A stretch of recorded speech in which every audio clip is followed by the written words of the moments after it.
amis chers fidèles internautes yu Buzz SN TV ñu ngi leen di nuyu bu baax di leen ziar comme ni ñu koy defee actualité lañ leen di toppal en temps réel ku ne xam ne nag tiis dafa dal ci doomu ñi nga xamante ni rek ñoom ñooy waa ginnaaw raay muy un étudiant boo xamante ni mi ngi wuyoo ci turu Matar Diagne moom moo daal di suicidé wu fële nga xamante ni moom mooy université bu Ndar tey nag ñu ngi fi nga xamante ni rek moom mooy këram fas yéene jël quelques témoignages ci ñi nga xamante ni rek ay jege ñaaleem lañ ñu si taxaw ak kenn balaa ñoo xuus ñu nuyu la ba d'abord ziar la bàyyi la nga nuyoog ñuy seetaan ñu lay nuyu bu baax sëñ bi. soxna si maa ngi leen di ziar di leen fay di leen masawu coono ci déplacement bi ngeen def pour ñëw si taataan si li nga xamante ne moom mooy xibaar ak li nga xam ne moom moo xew fii ci ginnaaw raay sud. ginnaaw bi nga nuyoog ñuy seetaan ndax xamoon nga le jeune Matar Diagne bu baax a baax. waaw sëñ Matar Diagne nag li ñuy mën a wax ci moom en tant que jarbaat la rek ndax sama soxna ak yaayam ñoo bokk ndey ak baay ñun nekk nag ci kër gi kon jarbaat lay doon rek li ma xam ci moom nag xale bu discipliné xale bu jullite xale boo xamante ne wax dëgg yàlla waa koñ bi sax xamuñu ko ndax bariwul bruit du xale bu déranger quoi wax dëgg yàlla xale la bu jàmbure waaw moom boo génnee salle bi wala néegam rek daa yor satale dem di jàppi des fois sax heure julli ci moom laay gis mu traversé rek ma dem jóg xam ni heure julli bi jot na quoi loolu moom aussi lu ma xam la ci moom quoi wax dëgg yàlla. ñu yëgee information bi nga xamante ni véhiculé nañ ko que ni dañ ko fekk ci chambre mu daal di ñàkk foofu bakkanam. waaw xam nga information boobu nag. information boobu aussi tamit noonu rek lañ ko yëgee quoi man sama boobu nekkuma woon ci kër gi fii beneen kër ga fële laa nekk ci lañ ma woo si ay guddi woo ma ci biti expliqué ma ne ah ñu ne waaw ñu ne man leen loolu doy na waar di ñu ne ci laa nag boobu instant boobu comme niñ ma du ma gëddee jóg sama bopp di métti mu diis gann quoi mu xam nga léegi ñoom ñeneen sama yeneen doom yi ak sama beneen nijaayam ñoo ànd dem Saint-Louis dem xooli situation bi quoi mais man jotuma woon dem Saint-Louis waaw. rapport bi jot ngeen ci. non jotaguñ ci puisque il faut yoon def liggéeyam ba pare ndax fiñ ko condition yi ñu ko fekk néeg la ñu wax ni fekk nañ ko mu dee il faut doo tëb rek ñu joxe la corps bi noonu il faut ñu mën a ay enquête autopsie bi yow tout ça quoi xam nga waaw. tey ñu gis avant sa mort mu daal di génnee benn édito bu rëy daal di bind lépp li nga xamante ni métti na ko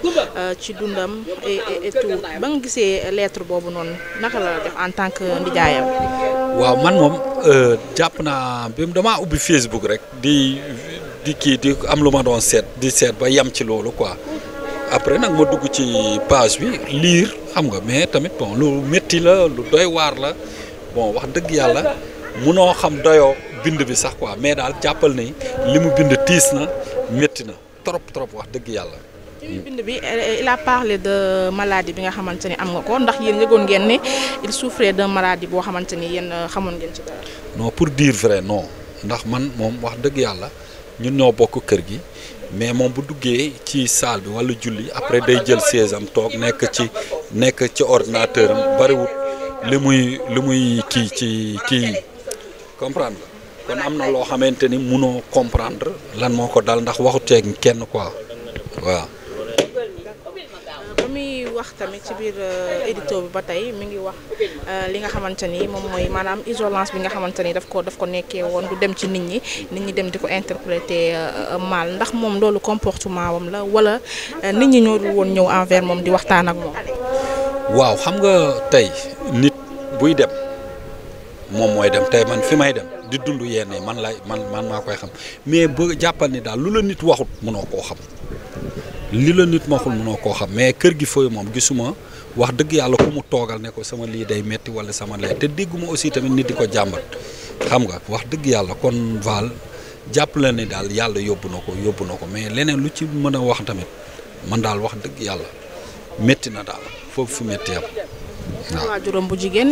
gis nañ aussi tamit mu daal di wax ci waajuram bu jigéen baalu leen ak mais yéen ba tey xamoo leen réellement li nga xamante ni moom moo ko doon métti ci xolam ba tax mu jël décision génn àdduna. honnêtement xam nga aussi tamit li ci xolu nit rek la ko mën a wax quoi doo xool nit rek ne ko lii moo lay métti wala lii mais luñ la ci waxul mënoo koo xam yaayam nag dafa atteindre AVC ba benn côté bi daa paralysé ba téye làmmiñ bi mënu la wax. mais nag moo nekkoon soutien yaayam aussi tamit lu mu am andil na ko yaayam moo nekkoon soutien yaayam lu mu am daal wax dëgg yàlla andil na ko yaayam di ci jàppale yaayam yàlla nag def na li gën li des nag ñun ñu fi des ñu xool mbébét bi mu wàcc fii rek ñu jéem cee taxaw rek sàmm waaw mais métti na daal te it ñaayam ñàkk na aussi tamit ndax benn doom bu góor à son âge mu dem nii métti na trop daal non yaayam moom rek la am ci doom bu góor mais ak ñaari sëram yu mu bokkal ndey ñu ngi fii ci kër gi ñooñu ay xale lañ te moo leen doon jàppale duñu ay xale ndax ku mën a togg añ mën a togg reer mën a kii tamit mag la mais tamit xale lañ daal ay xale lañ mënaluñ seen bopp dara daal waaw. ngeen livre bi nga xamante ni tamit nee na yóbbu na ko ci maison Harmattan lépp loo xamante ni tamit génn na ci nañ ko jëlee prise en charge yaayam yëg ngeen livre boobu noonu. waaw livre bi ñu ngi ko yëgee ci Facebook bi. mais toog amul kenn koo xamante ni daal waaw moo tax waaw non xam nga tamit am na ñoo xam ne noonu la ñu bindoo duñ soxor du question soxor du question bon yàlla moo leen bindee noonu dañuy am kersa bu ñu bëggoon 100 francs ci yow sax dañ koy rusa ñaan day am ci ay nitam mais livre bi daal ci Facebook bi lañ ko gisee te incha allahu rabbi comme bu ñu yàlla mayee jàmm ak salaam dinañ ko topp ba xam livre bi fu muy mujjee ak lépp luñ ci war a def rek dinañ ko def waaye juróom a ngi nii bu jigéen bi mu wax ni nañ ko ci dimbali ñu yëkkati jox ko waaye juróom bi waaw te loolu tamit ñu ngi ci tàllal seeni loxo tamit yéen ngeen jàppale ñu ci ba ñu éditer livre bi daal incha allah. waaw waxaguñ leen kañ ngeen jot ci koor li nga xamante ne moom mooy autopsie bi. non waxaguñ ñu dara quoi ñu ngi déglu rek boobu ba léegi ñu ngi déglu waaw ñu ngi déglu quoi waxuñu ñu tey waxuñu ñu suba ñi demoon moom kenn ci ñoom woowagu leen pour wax leen affaire déggante nga ak ñu dem. waaw ñu ngi nii ñenn ñaa ngi ne toog mais peut-être ñoom mënuñu wax quoi moo tax waaw kenn ñi demoon ñëpp samay doom lañ ak seen benn nijaay waaw. d'accord sëñ bi kontaan nañ. merci beaucoup jërëjëf ma sœur. bu baax a baax jërëjëf dinañ koy jàpp. voilà ba tey ñu ngi ci li nga xamante ni rek moom mooy tiis bi dal fii ci ginnaaw raay ñu toog ak kenn koo xamante ni tam yaay la ci aji dem gi muy Matar Diagne ñu ngi la koy jaal bu baax a baax soxna si di bokk ak yow nakar bi di leen ko jaal bu baax a baax ñu ngi leen nuyu. waaw maa ngi leen di fay bu baax a baax di nangu seen jaal bu baax di xam ne di wax ne naqar bi moom naqaru ñëpp la famille bi am na ñu leen metti mais dafa mel ni Sénégal la ndax fu nekk la nit di wootee wax dëgg yàlla maa ngi sant ñëpp. doon wax kan mooy Matar Diagne lan nga ñuy wax sa doom. Matar Diagne day wax dëgg yàlla sama doom ju baax la nit ku baax la jàmbur la nit ku gën la dëgg yàlla amul benn problème tey na dal na xeexul xuloowul jotawul ak kenn dara kum joteel yaa ko tooñ te jàmbure na torop ba ci kër gi noonu la fi mel ku réservé wu la mais taxul nag mu am problème ku ñàkk problème la dëgg yàlla te problème bu nit bu mu yëg moo ko si jiitu. ba mu juddoo ba tey dafa mus a calme parce que jot nañu ay réaction fii ay nit yoo xamante ni sax nee na xamuñu ko ci koñ bi il est toujours isolé bu ñëwee ci salle bi lay nekk ci néegam. waaw moom dëgg yàlla dafa calme moom dafa réservé wu dafa calme nekkul comme genre xale yoo nga xamante ne dañuy dugg di génn jigéen seetu ko góor seetu ko kenn daal d'ailleurs moo fi ñëw koo xamante ne seen waa classe la woon ci seen caaro bi ñoo bokkoon classe kooku daal de temps en temps mu jaar fi à part kooku moom gisaatuma keneen ku ko fi seet dëgg yàlla bëri fréquentation. tiis bi. ngeen liggéey li nga xamante ni moom mooy génn àddunaam ak naka la leen def ndax lu leen bett la ci moom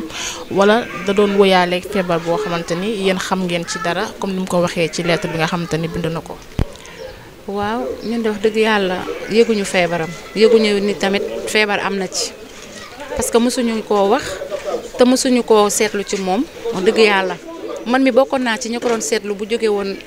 jóge woon université ñëw fi pour def fi quelques vacances wala quelques semaines bokkoon naa ci ñi koy seetlu ndax bu ñëwee man sama habitude la man dama bëgg mbokk damay bëgg chaque jour sama mbokk bu ñëwee jóge fa mu nekk ñëw bu ñëwee ci kër gi mu nekk ci jàmm ay comprendre bu ñëwee dama koy laaj téléphone am daal di koy dugal a côté wifi bi ak machine am mu toog di connecté wu pour bañ rek mu stressé wala dara añ bu jotee ñu ñëppay bokkandoo añ reer même chose bu yeewoo dina fekk ndekkeem pare parfois damay ñëw fekk mu tëdd sax mu jëlaat sër bi di ko sàngaat dama ko yërëm parce que dafa sonn ci jàng bi àddunaam yëpp jàng la deful leneen lu dul jàng ba mu juddoo ba tey ma xam ko mu nekk xale nii dëkk ci kër gi ñu yaroondoo deful amul leneen lu mu def ci àddunaam lu dul dem jàngi ñëw. waxee jàng rek lay def ay waa këram yaakaar ko surtout yaayam bi nga xamante ni bind na ko ci édito bi nga xamante ni def na ko tey kon li mu def nii lu leen bett la ci moom ndax da ngeen doon yaakaar tey mu pare jàng ba teral leen. waaw man ba tey li mu def nii man gëmuma ni sax dëgg la gëmuma ko bis bu autopsie génnee ci laay doog a comprendre ci laay doog a mën a wax lu leer mais fi mu ne nii wax dëgg yàlla gëmuma lettre gëmuma ndénkaane gëmuma dara parce que lettre bi li ci nekk liir naa ko de A à Z mais lettre bi li ci nekk ak profilu nit ki moo méngoowul ndax nit koo xam ne yow jullit nga gor nga garmi nga nit ku baax nga jullikat nga yaa ngi comprendre di wóor te du weeru koor sax moom day wóor te du weeru koor di julli yàlla wax ci. merci beaucoup ba pare yore kaamilam foo ko fekk saagam buy dem kaamil baa ngi ci buy ñëw kaamil baa ngi ci kooku est-ce que xalaat nañ ni nekk na nit bu war a xaru man gëmuma ko personnellement gëmuma ko wala xëñ na am na lu ma réer ci moom mais li ma xam ci moom ak gis ko mu koy dund te du nitu ngistal gëmuma ni moo xaru xëñ na yàlla moo ñëw ndax dee am na yàlla dee la njëkk a bind ko dund kon dañ koy nangu dañ koy gëm mais ay xarook yooyu man xanaa autopsie bi génn ñu xam ni kii dafa xaru wala lu yu mel noonu daal waaw loolu lay tax ma gëm ko waxee léegi ba tey ci li nga xamante ni moom mooy lettre bi mu bind ba tey bind na ci yaayam bind na ci seen waa kër baalu leen ak te jot nañ dégg léegi ci benn témoignage ñu ne yaayam moom dong la am ci doomu góor amul mag amul rak. waaw loolu moom dëgg la yaayam moom la am ci doom bu góor moom am na ay rakk yu jigéen nag bébé xarit ak keneen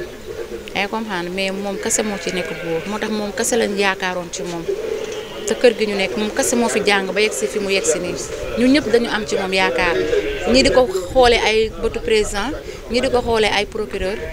juge lu ne lañ doon ko ndax nee na maamam loolu la ko doon ñaanal yàlla nga dund ba doon président. ñun ñëpp image bu rafet lañ am ci moom dëgg yàlla mais lettre bi li ci nekk nekkul loo xam te ne comme ça yim fi lim yëpp ku ne mën na ko xam ci nit ku ne mën na ko xam ci nit moo tax yàlla rek a xam affaire yi daal bu génnee bañ ni lii la su boobaa ñuy soog a comprendre mais man daal man Pape Matar laa gëm moom daal laa woote waaw dëgg yàlla ay lettre ak yooyu yëpp fokk su ko jegee di waxtaan ak moom tey ba tey ci lépp moom lañ ne moom la bind ci la ñuy wax ba tey mi ngi wax naan ay nit dañ ko doon waxal naan ko amoo yitte ci nit da ngay isolé wu tout le temps doo ñëw ci nit ñi am sax ñu naan dafa bon ak yooyu bu ñoom comprendre luñ moom mu dee ci dignité moo ko gënal mu dee ci déshonneur bu baat boobu. waaw loolu moom ba tey tamit ci lettre bi lay wax rek dama lettre bi maa si gënul benn kàddu parce que waa ni moom moo ko bind. parce que bu doon moom moo taxaw wax ak man ne ma Nabou ba ma ne ko naam mënuma maa ngi bind lii dinaa ko gëm ndax du fen mais li tax gëmuma ko mooy ci ginnaawam la xaw ma ci kanamam la mais gëmuma ni daal Pape Matar moom ak situation bi nekk ci këram mu xam ko di jàng pour dimbali yaayam waa mu xam loolu xam ni man mii kat dafa am ñu ma yaakaar sama maam wala sonn na ci sama jàng dinaa def le tout ba dimbali ko wala ba def nii wala ba def nii gëmuma ni dina retourné waat di def leneen soxna si nañu waxante dëgg looloo tax man mënuma koo gëm yoon nag lu mu ci wax naa ko gëm ndax ñoom loolu seen domaine la man xaw ma ci dara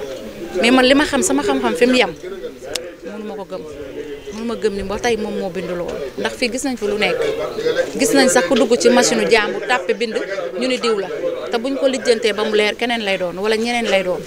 waaye maa ngi ñaan ci barki Seydina Muhammad yàlla na yàlla leeral lépp bu dee mort naturel nangu nañ ko bu dee leneen nag moom ñu soog a jàll ci leneen. yëg na li am waa man mi mag ko wax. xanaa metti rek dëgg yàlla metti na ndax yaayam déjà mënul wax AVC bi yàgg na depuis 14 ans xam nga tey jii loo feebar 14 ans kenn yëgul kon pour nit ñi yëg ko sax jubluwuñ ko ci woon ndax ay góor lañ tamit ndax nit sax mi ngi fi dund lu gën a metti loolu gën koo pur te mi ngi toog moo tax ñu ne ñu toog ànd ak suñu ngor lii xëy na peut-être yàlla moo ko ci namm xëy na daa am lu mu ci jublu tamit ndax loo gis am na lu tax jubluwuñ ci woon nit yi xam ko wala ñu koy wax ci média yi yaa ngi comprendre suñ bëggoon loolu xam nañu woon wala bu ñu leen woowoon ngeen ñëw jël ñu wax mais lu yàlla indi la kenn mënu ci dara mais yaayam moom am na lu ko metti ba fu metti yam ndax nga feebar paralysé mënatoo wax toog di yaakaar sa doom bu góor buy jàng université ñu ñëw ne la gaañu na fa la metti yam yaayam ak maamam yëpp parce que yaayam moom la yaakaaroon ndax mi ngi feebar toog di xaar pour bu kii jàngee ba pare am lum ko kii mu wér ñu mën koo faj dëgg yàlla far yàlla ñu kontaan nañ ñu lay jaalewaat bu baax a baax di bokk ak yow nakar bi. jërëjëf maa ngi leen di delloo njukkal yéen it bu baax a baax ci déplacement bi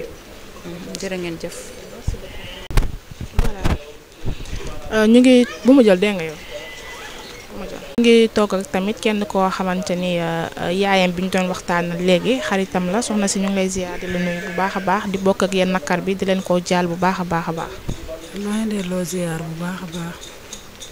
metti rek yow waala naqar rek metti rek fu metti yam waaw fu metti yam rek metti na torop sax waaw xale bu am avenir waaw dëgg yàlla man dama jaaxle sax billaahi. nga xamee Pape Makhtar ndax gëm nga li nga xamante ni moom la ñu wax ni dafa xaru. déedéet xaru bi moom gëmaguñ ko moom wax dëgg yàlla te nanguwuñ tamit xaru bi te duñ ko nangu tamit waaw. lan loo xam ci moom ba tax nga ne warul. jullite baax yaru sedd yiw lu ko naqari ba mu kii loolu wax dëgg yàlla moom ñun duñ nanguwuñ daal te bëgguñu ko sax dégg waaw. ba nga ko gisee tamit ba tey gëmoo ni moom moo ko bind wala ndaxte moom lañ ne moom moo bind lettre bi bind histoire am feebar bi ko dal li nga xamante ni moom moo ko metti ci àddunaam wax ne nañ ko ñaanal bu ko kenn jooy. waaw ñun daal ba tey xam nga ni sax di nga liir ci kanamam ne kii kat daa am lu ko metti ñun moom xamuñu ko ci moom wax dëgg yàlla ñun daal fi mu toll nii li ñuy xaar mooy autopsie rek pour mu ñëw waaw pour bu génnee rek ñu kii ko waaw. xamagoo leen dara ci autopsie bi waxaguñ leen ci dara. déedéet waxaguñ jote dara moom la ñuy toog di leen déglu. première réaction bi ngeen am boo leen ba ngeen yëgee décès bi. yii jaaxle rek jaaxle am lu ñu metti lool jaaxle rek ndax ñu ñoo leen yar fii ci kër gi du siggi xool nit duggul génnul am yar am diine am lislaam loolu lañ ko xam waaw mu doon xale boo xam ne ku am avenir macha allah ku am avenir billaahi moo tax lii ne ñun ñëpp la tuuse ku ci gis dafa jaaxle ndax ñun fi toon ñoo nekk ci gént nii de gëmaguñu ko ba tey na affaire bi am na waaw. moom gëj na ci kër gi. man moom loolu moom wax dëgg yàlla leeruma waaw loolu moom leeruma waaw loolu moom leeruma wax dëgg yàlla pour gëj na fee yooyu wala leeruma waaye daal yaru moom waaw su gi xool nit ak diine ak lislaam ñoom da def nañ ko wax kër gi moom kenn xamalu leen dara wax dëgg yàlla moom sa boo ko xoolee da nga koy xam si moom waaw. ñu ngi la koy jaal di la bàyyi rek nga tàggoo. waaw man de li may man fi mu toll nii de wax dëgg yàlla doy na ma man daal xaw ma sax lan laay wax billaahi man daal damaa bëgg waa àdduna waa Sénégal ñëpp ñaanal ko waaw ñaanal ko yaayam tamit xolam nekk xolum muñ daal fi mu toll nii loolu daal laa gis metti na trop fa metti yam benn bu góor la yaayam am waa ak ñaari jigéen yaayam tamit tëdd feebar lu yàgg yàgg waaye kenn xamalu leen dara waaw nit nag danga koy xool ci sa bopp waaw boo juree di nga xam ne liy metti na loolu sax waaw yàlla na ko yàlla yërëm xare ko àjjana waaw seede yi loolu rek laa ci man mënuma ci sori waaw loo xamante ne génnagul moom mënoo cee sori. Merci beaucoup. Voilà amis chers fidèles internautes comme ni ngeen ko gisee tiis ak nakar moom moo am fi nga xamante ni rek moom mooy ginnaaw raay génnub àdduna Pape Makhtar nekkoon benn doom ci waajuram bu jigéen comme ni mu ko bindee ci lettre bi nga xamante ni véhiculé nañ ko ci réseau yi ni yaayam dafa feebar ba mënul wax nakar tam la jotee li nga xamante ni rek moom mooy bile nouvelle mu nekk nag xale boo xamante ni yaakaar naa ni témoignage yi benn la ndax ñëpp benn baat bi lañ ko waxal xale bu yaru la nit ku discret la nit ku am diine la surtout waxtu julli du ko raw seede yooyu noonu njëkk na ci seede yi nga xamante ni jot nañ ko fii nit ku isolé la itam duggul ci kenn génnul ci kenn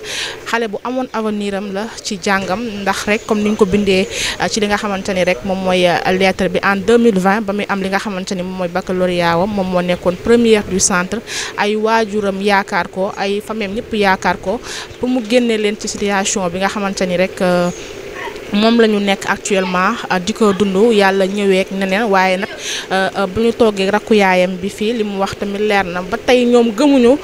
moom moo maanaam xaru ndax jullite bi ne ci moom xam lu yàlla wax ci li nga xamante ni rek moom mooy xaru gëmuñu ko benn yoon tant que jotaguñu li nga xamante ni moom mooy résultat autopsie bi jamono ji nag autopsie bi la ñuy xaar ñun ñëpp pour xam maanaam ndax mort bi mort naturelle la wala mort bi moom moo ko provoqué boppam di leen jox dig daje très bientôt merci.